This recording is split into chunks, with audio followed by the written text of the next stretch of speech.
Hello everyone! Welcome ulit dito sa aking channel. In today's vlog, i-share ko nga lang sa inyo itong isang pautangan online na kung saan pwede tayong umutang hanggang 50,000 pesos. So dito mga beshies, nag-offer din po ito ng mas mahabang loan terms, mas lower interest rate naman kung i-compare natin doon sa iba't ibang mga pautangan online or doon sa ibang mga nagpapautang online na makikita sa Google Play Store at Shop Store. So sana mapanood nyo po yung buong video na ito para diba pagkatapos nyong mapanood nasa sa inyo kung gusto nyo i-consider ito na utangan or hindi. Disclaimer lang, hindi po ako binayaran ng loan app na ito para i-endorse sa inyo. So based nga lang din ito sa sarili nating experience at sa pagsasaliksik na ginawa ko. So ilalagay ko na lang din yung link sa comment section. So pwede nyong i-click yung link na yan para may explore nga itong pautangan na ito.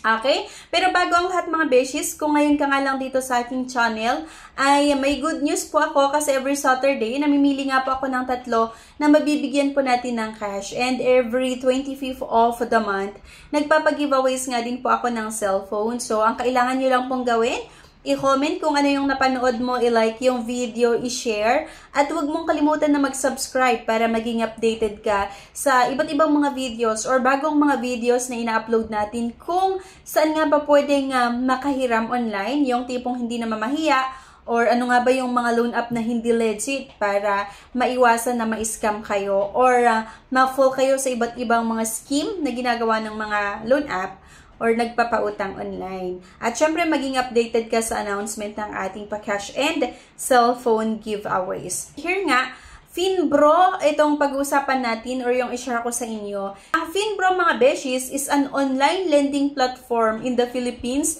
that help get quick loans to cover unexpected expenses. We make sure that your lending experience is simple, fast, and convenient. So dito mga beshies nga sa Finbro, pwede tayong makahiram ng 1,000 hanggang 50,000 pesos with payment terms of hanggang 12 months. Pero kapag first time nyo namang hiram dito, usually po ang ino-offer ay hanggang 1 month or 1 month payment terms. You can apply for a loan using your smartphone or laptop, get approved in minutes, and receive the money through your e-wallet or bank account. Maganda nga din ito na i-consider na utangan kasi napakabilis yung pag-process nga nito ng ating loan application. So, ilalagay ko nga po yung link sa comment section. So, pwede nyong i-explore yung pautangan na ito.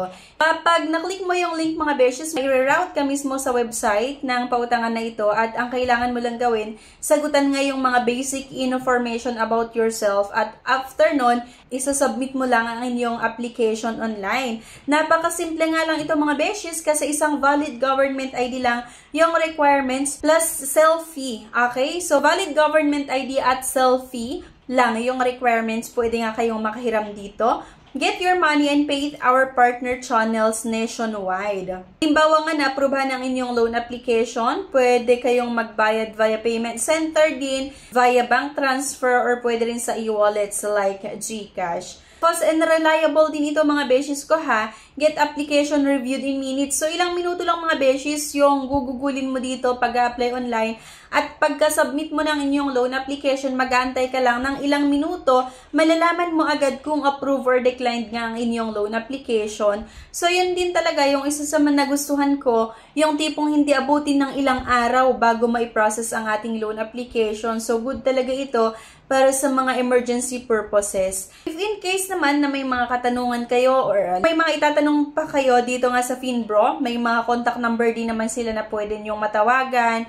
Merong Smart and Globe number, yung email address. At pwede nga kayong mag-inquire dito for pwede nyo silang matawagan from Monday to Sunday 8 a.m.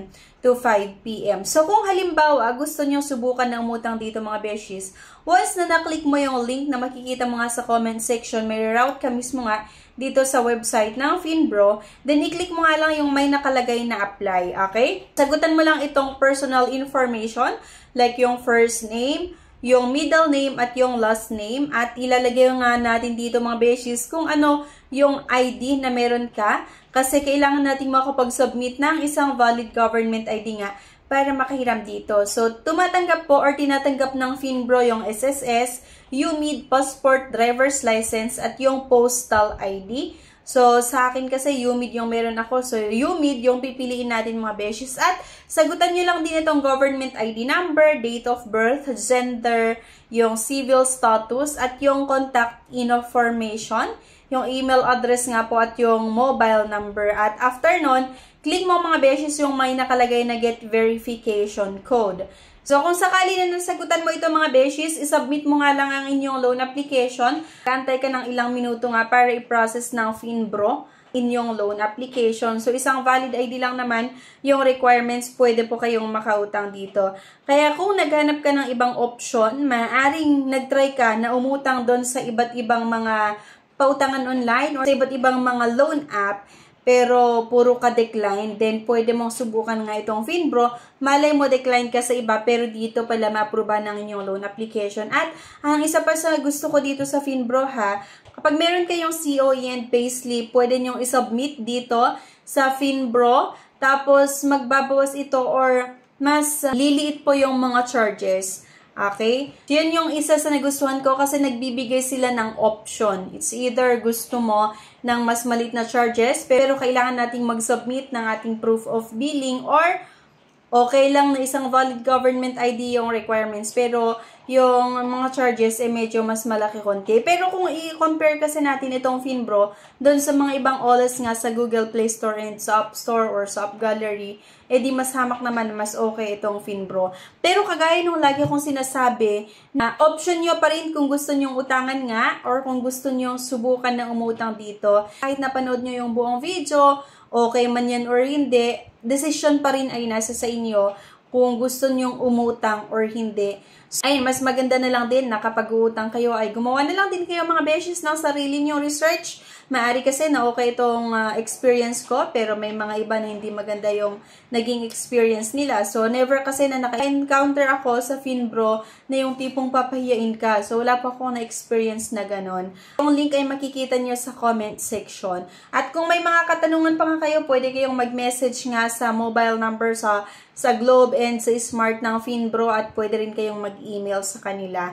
Okay? So, yun lang mga beshies. Anyway, thank you for watching. Please don't forget to click the subscribe button. Sana i-like nyo din po yung video at huwag nyo kalimutan na i-share. Thank you guys at see you on my next vlog. Bye-bye!